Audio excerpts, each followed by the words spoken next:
жалғасты сандарды үйренеміз. Бүгінгі үйренетін сандарымыз 20-дан үлкен сандарға дейін.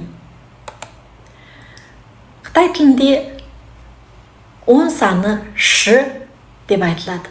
Ал 10-нан жоғарғы сандар 20 дейтін болсақ, 10-ның алдына 2-ні қосып аршы дейміз. Ал 30 болса, 10-ның алдына 3-ті қосып сәнші дейміз. Дебірет 90-ға дейін. Ал маған лесіп оқыңыздар. Шы, шы, аршы, аршы,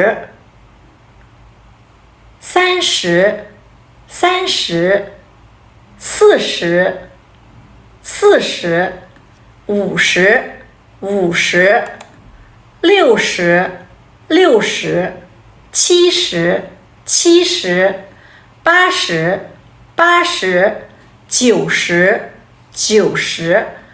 Дәл қазірге дейін байқап отырсаңыздар, 10-ның алдына бірлік сандарды қоса бердік. 20 дегенді аршы дедік. Ал 60 дегенді леуші дедік. 10-ның алдына, шының алдына 6-ны қоса салдық. Ал 100-ге келгенде басқаша айтамыз. Ибәй, ибәй.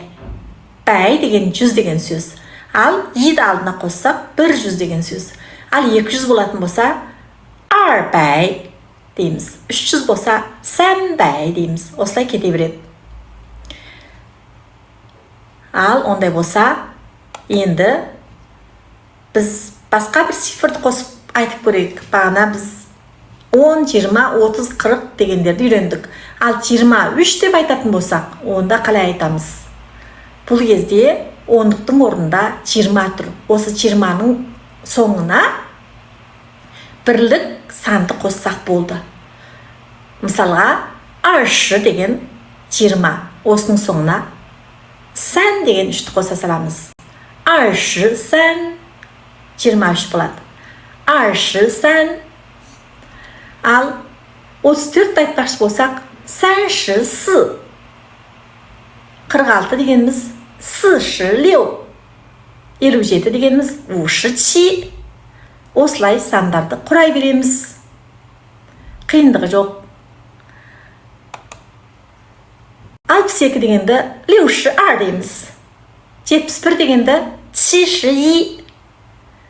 Ал кез келген бір сан 89. Башы жеу. 94. Жеуші сы. Осылай сандарды құрай береміз. Түсінікті болды ма?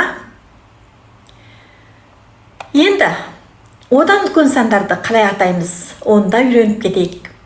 100 дегенді жаңа айттық, бәй дейміз. Ал 1000 дегенді чен деп айтады. Чен. 10.000 дегенді вән. 100.000 дегенді шы вән. 1 миллион дегенді бәй вән деп айтамыз. Ал ондай болса, қайтадан маған лесіп оқыңыздар. Бәй, чен, вән, шы вән, бәй вән. Барлықтарыңыз миллионер болыңыздар. Бәй вән фумен дейді миллионерді. Ал онда бұл үлкен сандар.